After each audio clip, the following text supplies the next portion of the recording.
Hey everybody, it's Jason Blaha here.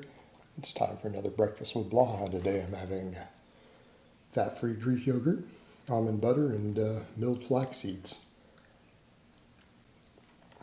I had someone ask me the other day, is that all organic? Actually it is. Not that it's that important, because I shop at Costco, so I mostly get organic stuff because that's what they happen to have. But yes, all three things in here are. But over to the point of training. Something that I have found to be a bit of a hard sell with some of my clients, particularly younger guys, is, and something I've realized more and more, the majority of your lifters do not need more than 4 big supplemental lifts, right, at a time in any given workout. And what do we mean by that? I mean, after your max work, after your speed work, 4 movements. And I'm not saying you can't occasionally add a 5th if it's a small exercise. But realistically, if we're looking at progression on movements, total volume, things like that, we don't need more than about 4. We really don't. And you can easily reach your training volumes per week off of that. Now, people will go with Jason. Don't you say we need multiple exercises to maximally develop a muscle? Yes, we do. But aren't we getting that? I'll give you an example. Use some of my sample days of things you guys have seen me do. Bench press of some type, right? We do max bench, we do speed bench.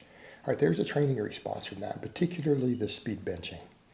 All right, that is an exercise already. We are working all the pressing muscles. So if we add a supplemental chest press, a JM press, all right, for triceps, and 2 different types of pulls. In my case, I like to focus on rotating pull-ups, pull-up variations, with row variations. Haven't we achieved all that right there? Just those 4 movements added on top of whatever that is, because what about pecs, front delts, triceps? They got worked on 2 movements. They got worked on the primary exercise. We do 1 supplemental press. And if we only do 1 supplemental press, we do not have to hold anything back. That's the big kicker. If you're going to come in and do flat bench, incline, some overhead, right, you're going to do 3 different presses, you get fatigued. And this is a problem I've run into, and historically, when has my bench done the best? When I do very, very little stuff. When have I hit my biggest benches in the past? I was doing 1 supplemental press, maybe some shoulder work and then tricep work. Even then, the shoulder work optional. Okay. So we do all that. Well, what about volume? Well, what if you do up to 5 sets of the supplemental press? As we could argue whether you want to do 3, 4, 5 of these supplemental movements. A lot of people will do great on 3. We're basically doing 12 work sets of supplemental lifts if you do 3 sets of everything. Doing 20, half of it pushing, half of it pulling. You do 5. So we're either getting before the speed benching and stuff's added in. We're getting somewhere in the range of 6 to 10 pushes, 6 to 10 pulls in a workout. Right? That's a lot. And again, if we alternate them, we get a little bit of rest and we only have to push twice. We only have to pull twice. We can put everything into those. We can push those pretty hard.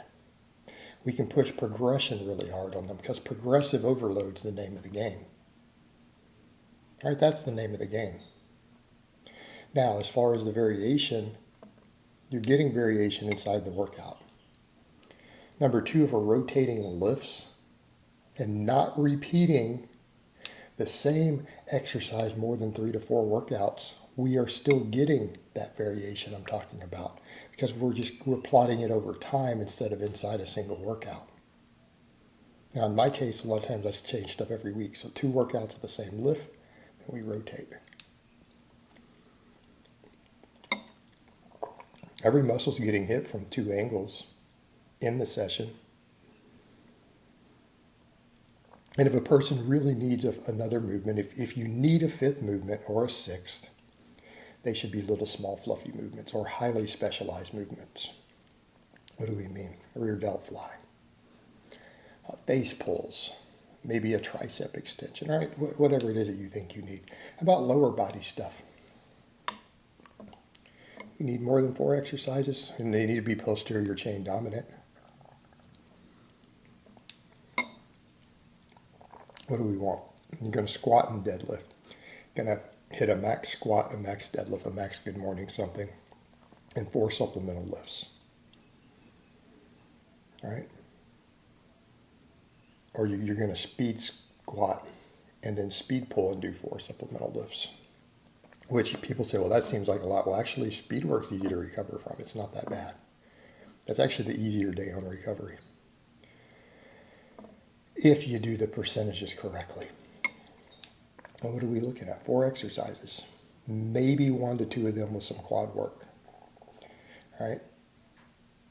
Others are going to be glute dominant, even if they're going to be somewhat quad exercises, and all your other stuff would be low back, hamstring. What do we mean? Take a good morning. All right, we want to live and die on good mornings. All right, you take some type of good morning. There's one of yours.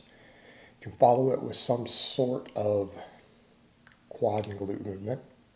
What do we mean by a quad and glute movement? Any form of squat. Okay. Belt squat, leg press, hack squat, single leg exercises. Right? Because they don't work the hamstrings. That's mainly what we're looking at. Those exercises might use some hamstring, they might not. Some use more than others. You could even make that slot a hip thrust or a glute bridge. Still work the quads, work the glutes. It's just a little more hamstring. Okay, or you put a slot towards each, and then your last slot or 2, depending on how you want to go, needs to be all posterior chain. What do we mean? Reverse hypers. Right, anything that works hamstrings, low back. Reverse hypers. Any sort of back extension. Right, there's a lot of different things we can do for back extension. Direct hamstring work, a glute ham raise. This stuff needs to be built around your weak links. So if you really need more hamstring, all right, it'd be glute ham raise in that slot. In fact, if hamstrings are a major weak link, you could just do a single exercise that hits a little more quad and glute, and throw the other 2 at hamstrings. So we would do a good morning. You could do some sort of hip thrust glute bridge variation. Then everything else needs to hammer hamstrings. Glute ham raise or a hamstring curl, a back extension that again uses the hamstring. Or you could do glute ham raise and a hamstring curl if you have access to both, if hamstrings are majorly limiting you. You tailor these around your weak links and then rotate them. And we can follow the same pattern.